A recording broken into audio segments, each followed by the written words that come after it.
Hello my friend, welcome back to my channel. I'm learning to speak English. So my English is not good. Please read the subtitle in the video.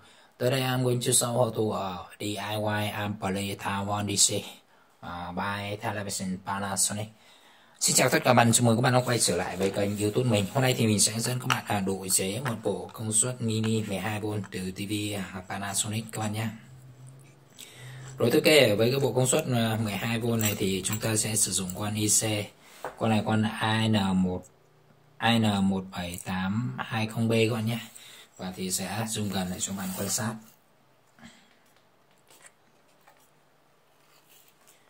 Ok, sẽ lấy nét lại cho bạn quan sát nhé. Và con IC của chúng ta thì sẽ là con IN1780B các bạn nhé. Rồi thiết kế với con IC này thì chúng ta sẽ có bao gồm tất cả là 12 chân các bạn nhé. Và trước khi chế cháo thì sẽ cho các bạn là xem sơ qua sơ đồ để chúng ta làm cơ sở dữ liệu để chế cháo các bạn nhé.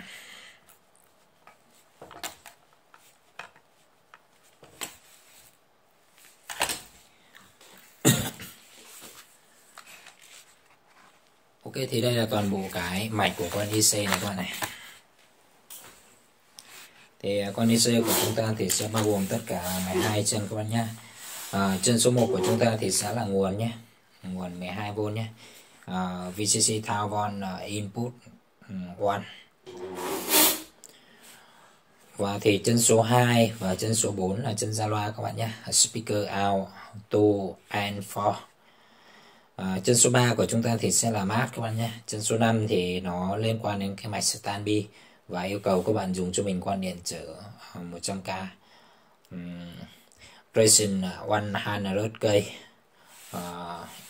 input file.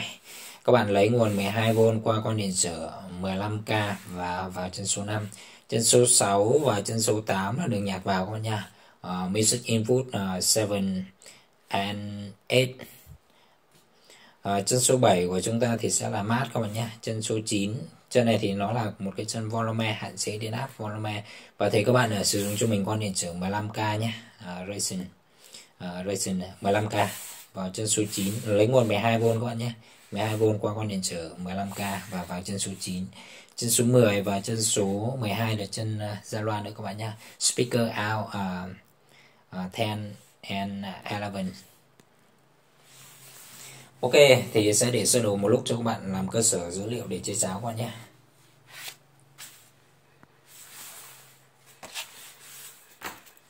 Và thì chúng ta sẽ tiến hành đấu nối các bạn nhé. Trước khi đấu nối thì các bạn đợi mình tí, mình sẽ cân chỉnh lại camera cho các bạn quan sát được sắc nét hơn.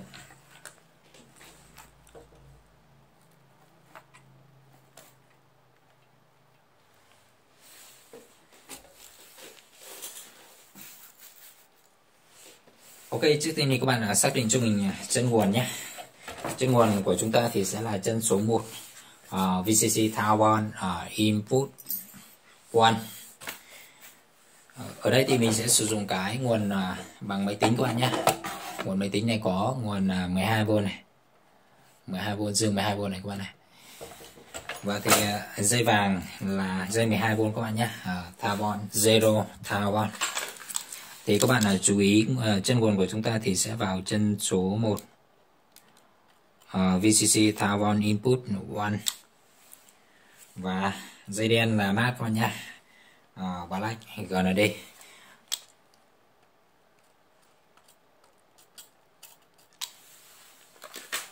Ok, tiếp theo thì chúng ta sẽ xử lý cái mạch standby trong máy hoạt động các bạn nhé. Thì ở đây thì mình sẽ sử dụng con điện trở 15k để chỉnh sửa cái mạch volume trong cái con IC trước các bạn nhé. Thì con điện trở của chúng ta thì sẽ là con nâu xanh cam 15k. 15k của chúng ta thì sẽ vào chân số 9 các bạn nhé. Các bạn có thể đếm trên cái mạch này, chân số 12 này, 2, 10, 8, 9. Nó có ghi số 9 này các bạn này. 9 Racing 9. Thì trên cái chân số 9 của mình thì nó sẽ ăn mạch ở chỗ này này các bạn này. và mạch 12V các bạn nhé. 12V ở chân dây vàng này qua có đường dây dẫn vào sang đây này các bạn này. Thì mình sẽ lấy nguồn 12V qua con điện trở vào chân số 9 các bạn nhé. Taiwan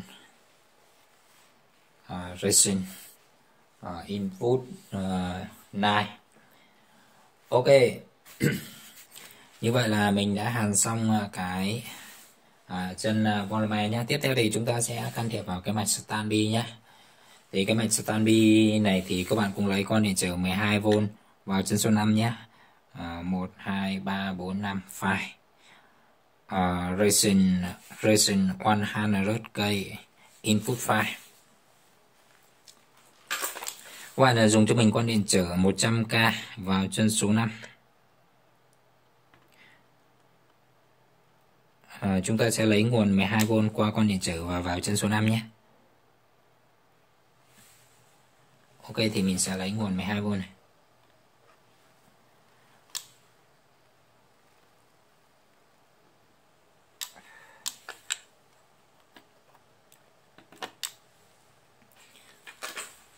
Ok, con điện trở màu con điện trở của chúng ta thì sẽ là con nâu đen vàng nhé. Và trước khi ấy thì sẽ check bằng đồng hồ bản năng cho các bạn nhé. Thì ở đây thì mình đặt thang nhân 1 này các bạn này. Sẽ kiểm tra nguồn 12V qua đầu dây bên này các bạn nhé. Mình sẽ thông mạch cho các bạn qua đầu con điện trở này, qua con điện trở vào chân số 9 nhé. Chân số 9 này. Racing input 9. Phía bên này các bạn này, phía bên này thì hắn sẽ ăn vào đây này, qua con điện trở vào chân số 5 nhé. 1, 2, 3, 4, 5 này. Racing input file. Như vậy là thông mạch hết con nhé. Tiếp theo thì sẽ tiến hành hàn chân ra loa các bạn nhé.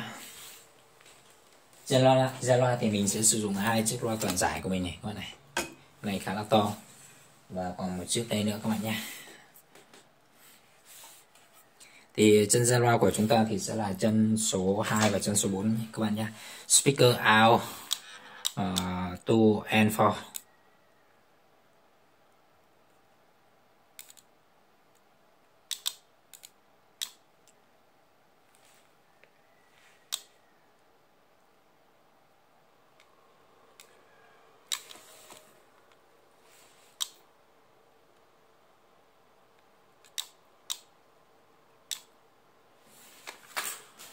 Ok, mình đã hàn xong này các bạn này. Và một chân ra loa nữa là chân số 10 và chân số 12 các bạn nhé. Speaker out 10 and 11. Speaker out 10 and speaker out 10 and count. Tức là chân số 10 và chân số 12 đấy các bạn. Tiếng Anh của mình nó hơi bị dở. 3 kỳ mới được 9 phẩy các bạn. Vì vậy nên là phát âm nó hơi bị dở.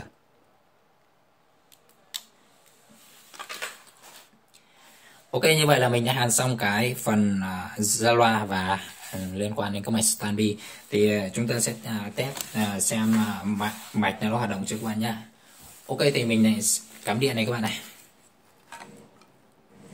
Ok, mình cắm điện các bạn nhé. Và thì xem mạch nó hoạt động hay chưa. Ok, thì chúng ta sẽ test đường nhạc vào ở chân số 6 và chân số 8 các bạn nhé.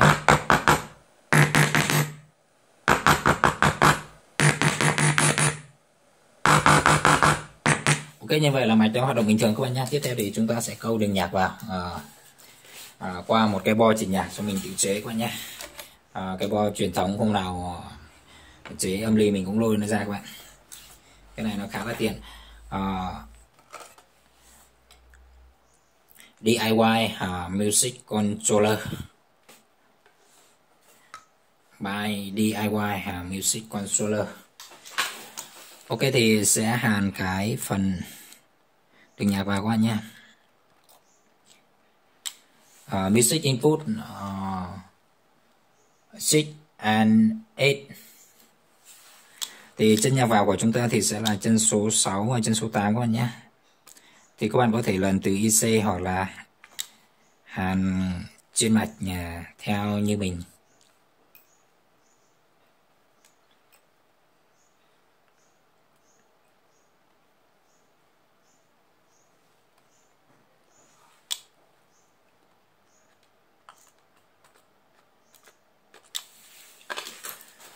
Ok, như vậy là mình đã chuẩn bị, mình đã hàn hoàn tất các khâu rồi các bạn nhé. Và thì tiếp theo thì sẽ đi chuẩn bị nguồn nhạc. Sau khi chuẩn bị nguồn nhạc xong thì sẽ test thử đoạn âm thanh các bạn nhé. Rồi ok, mình đã chuẩn bị xong nguồn nhạc này các bạn này, và thì sẽ test thử đoạn âm thanh các bạn nhé. Ok, test music.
Rồi ok, mình sẽ thử đoạn thôi các bạn nha. Và thì video của mình đến đây là kết thúc. Nếu các bạn thấy hay thì nhớ ủng hộ mình bằng cách ấn like.